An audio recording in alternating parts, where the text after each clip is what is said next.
Can we talk about COVID first and foremost? We've got this rule of six coming into force on Monday. There are real concerns, aren't there, about this, how it is managed, how it's enforced, and also why children under 12 are not exempt from this rule of six in England. Yes, you're absolutely right. There are new restrictions on social gatherings that come into force on Monday. The rule of six, as you quite rightly point out, no more than 6 people meeting together inside or out. One of the reasons for the rule is it's a simple measure that commands public confidence that's required because we've seen, as you've been reporting, an increase in the rate of infection.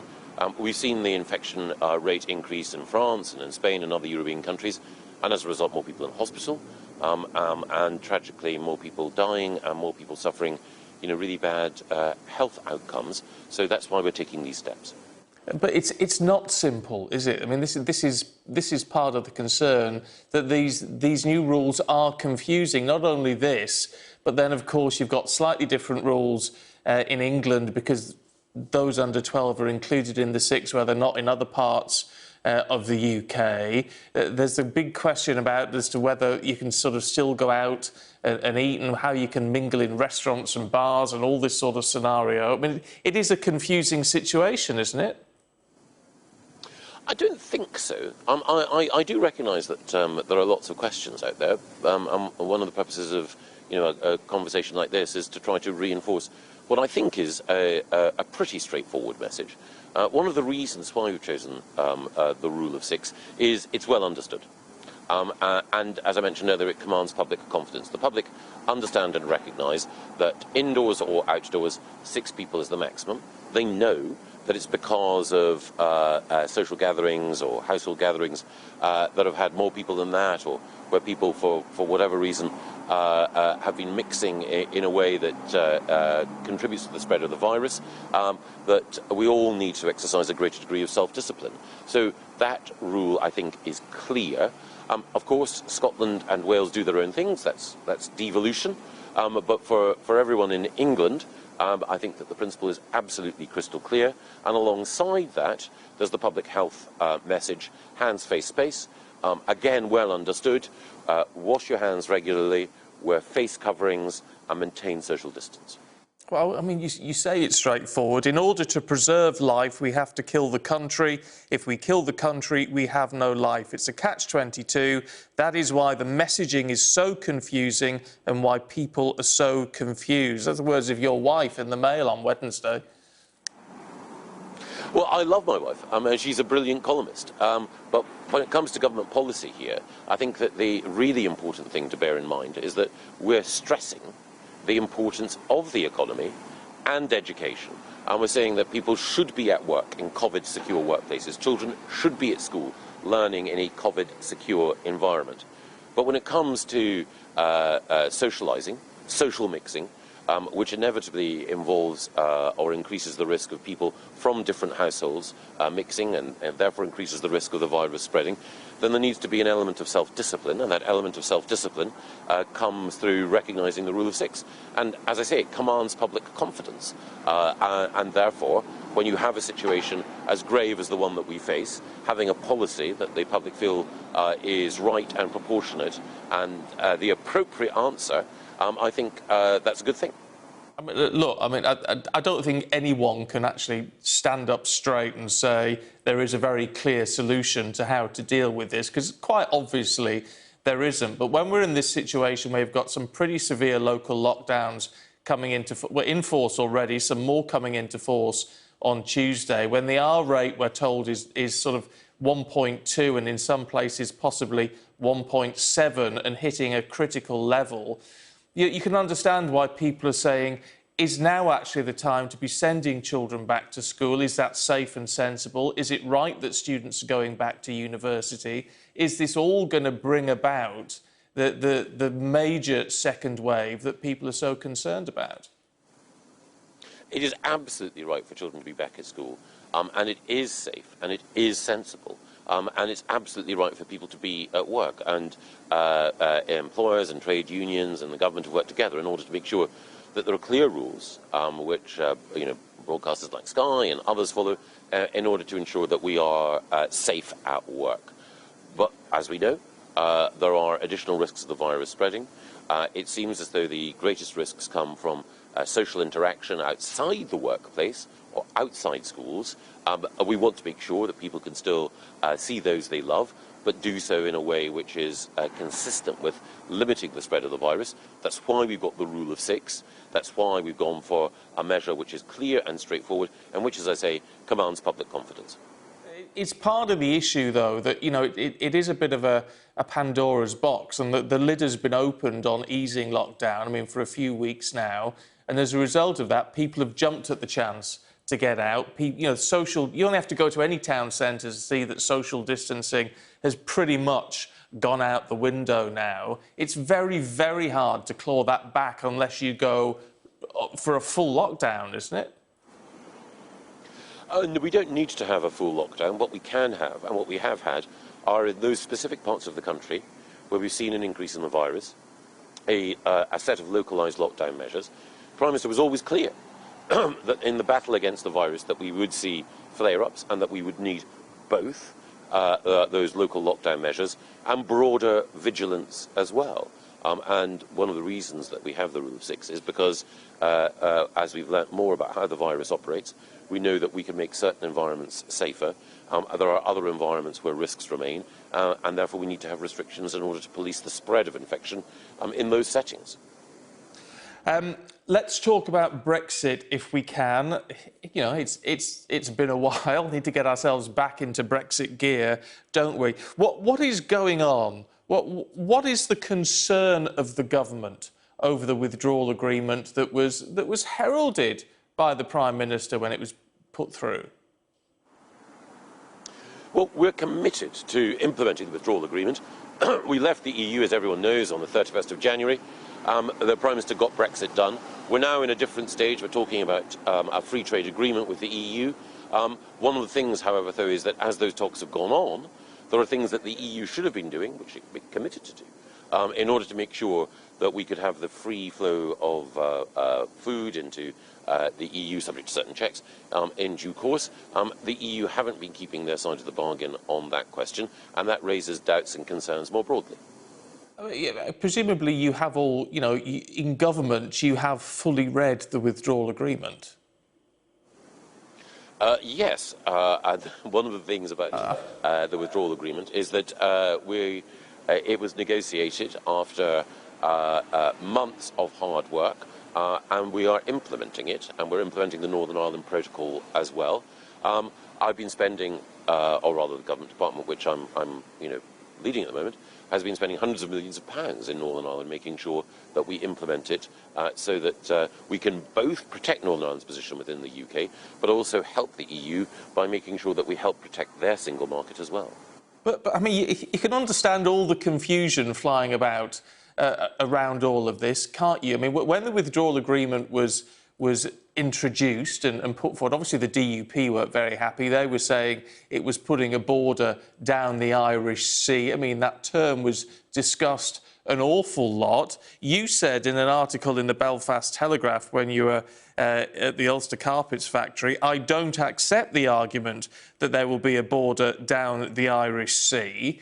And now the Prime Minister is turning around and in the Zoom call with Conservative MPs last night saying the concern is there is going to be a border down the Irish Sea. Now, if you didn't see that one coming 6 months ago, 10 months ago, what were you looking at?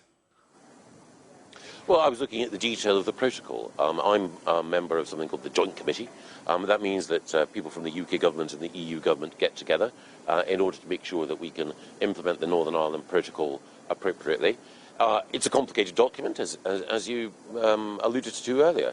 So when it comes to making sure that we have the correct sanitary and phytosanitary regime, or the correct approach towards IT for VAT collection in Northern Ireland, it's not the sort of stuff that I think most people would regard as perfect beach reading, but it's important that we do implement it, and we've been working well to implement it. However... But you should have read that, you should have read that a year ago, shouldn't you? Or best part of a year ago? I did. But one of the other things that I should say is that, again, there's something called a there are a group of things called autonomous processes. These are things that the EU promised, committed in the Withdrawal Agreement to get done quickly. We haven't seen that progress there. That has given rise to understandable concern on the part of the Prime Minister and me that the EU is not fulfilling its side of the bargain. No, we want a deal. We hope that we will get a free trade agreement between the UK and the EU. I think it's in everyone's interests, but we've got to make sure that we have an insurance policy if the EU aren't as cooperative as we hope they will be. This does break, though. I mean, you accept, do you, as the Northern Ireland Secretary said in the Commons, that this does, in effect, break international law if you get this through? No, the Lord Brendan Chancellor... Lewis, forgive me, but Brendan Lewis was wrong, was he? Again, as I mentioned earlier, these are complicated issues. I'm not trying to run away from the complexity of them. I'm trying to, with your help, of course, run through all of these issues. And the legal position was made clear by the Attorney General. We're operating within the rule of law.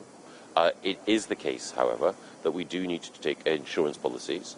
We hope that we don't need to implement the provisions that exist within the UK Internal Market Bill. But why are we bringing this bill forward? Because it is part of implementing the Withdrawal Agreement and the Northern Ireland Protocol. It's part of making sure that we can continue to have unfettered access for goods from Northern Ireland, from businesses in Northern Ireland, so they can continue to benefit from being part of the United Kingdom. Well, I mean, one of the most Eurosceptic members of Parliament over the last number of decades, now in the House of Lords, former leader of the Conservative Party, Michael Howard, I mean, you know, he wants to get out the EU. He wants to get out as quickly as possible. He says this is a terrible idea. Well, the House of Lords debate that occurred last week was replied to by my friend Richard Keane. He's one of the law officer team. I mentioned the Lord Chancellor and the Attorney General earlier. They're top government lawyers, and in that debate, Richard Keane made clear that we were operating within the rule of law. Then why did Brendan Lewis say what he said in the House? Again, one of the things about this particular debate is that you need to look at all of the elements in balance. And the Attorney General made clear that we were operating within the rule of law. And one of the reasons why we're taking forward this legislation is to make sure that we have the legal underpinnings for our internal market, so that we can continue to have goods from Northern Ireland on sale in England, Wales and Scotland without any impediments. And that's not only something to which we were committed in our manifesto, it's also something that the EU are committed to when they signed the protocol. There are a lot of people asking as to quite what this is all about, in the sense of, you know, it looks at the moment, I know things can change, but it looks very unlikely that you would get this through the House of Lords, even if you get it through the House of Commons, which of course is more likely with your majority. The Prime Minister said last night to your colleagues, "The bill is coming for its second reading on Monday. I hope you will give it overwhelming support. Help us to support our negotiators. This is what the bill is all about." I mean, is this basically a negotiating tactic to try to get a free trade deal? Are you playing hardball with the EU? No. No. I mean, it was exactly what it is. Those are the words of the Prime Minister. This help us support our negotiators, when you know you're not going to get it through the House of Lords. Well, again, the question contained a number of assumptions. I think it's important to stress that this bill, I think, commands confidence from not just Conservatives, but other people who are committed to making sure that the United Kingdom, its security, its economy, its future is protected. And the purpose of this bill is explicitly that. And it's also the case that the purpose of the bill is to make sure that the Northern Ireland Protocol is implemented. Of course we want a free trade deal. That's why we're supporting our excellent negotiating team, David Frost, in seeking to achieve that goal. But I'm confident that this legislation, when it's introduced into Parliament, people will see exactly why we need it. It causes an awful lot of bad faith, doesn't it? I mean, the EU threatening to sue us at this stage, this causes an awful lot of bad faith at a very delicate time in negotiations. No, again, I think only yesterday we had a new free trade agreement with Japan. My brilliant colleague Liz Truss has negotiated this deal. It gives us a better deal with Japan than we had in the EU, the world's third largest economy, and our own, the fifth largest economy, in this new free trade agreement. If it was the case that we were having trouble abroad, then we wouldn't be having this new deal with Japan. Well, you can't tie the two together. I mean, the fact that we are getting these deals, and obviously a lot of people are welcoming the deal with Japan, but I mean, that doesn't play into what's happening with the EU, which is still obviously a crucial market for us moving forward. Yeah, but I think you can. I think that one of the arguments is by your actions. Some people have said, oh, you're making it more difficult to secure agreements with other countries. Well, we've just secured an agreement with Japan.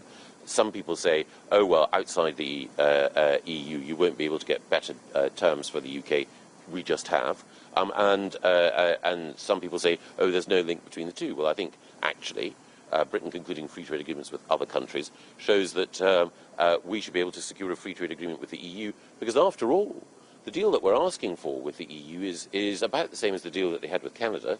We've been in the EU for more than 40 years. We've been paying in all the time that we've been there. We've been following EU rules. We've been showing solidarity with our European friends. And we're not asking for anything special. We're just asking for the same deal that they've given to Canada. So, again, it seems to me that we've been reasonable. And, again, if one takes a step back, it's understandable that people, in the Westminster bubble think, oh, what's happening here in the House of Lords when this Lord said this or this Lord said that. Take a couple of steps back. The British people voted to leave the European Union. The British people want us to secure a deal with Europe, which means that we can trade but govern ourselves. But we also know, I mean, we've heard it time and time again, how important the US market is going to be for us moving forward. If there is a Democrat in the White House, from January next year, which, is certainly a strong possibility, Nancy Pelosi, the Speaker of the House there, has said the way that the government is behaving on the withdrawal agreement and trying to change that now in retrospect is going to put us at the bottom of the list as far as America's concerned. It is the case that, understandably, there are lots of American politicians who are committed, as I am, to implementing the Northern Ireland Protocol and underpinning the Good Friday Agreement.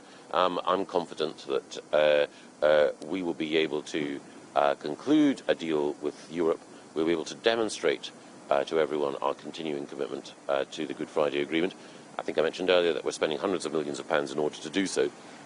And I think that we will continue to have, whichever great American is in the White House, a strong relationship with the US, economic and security relationship.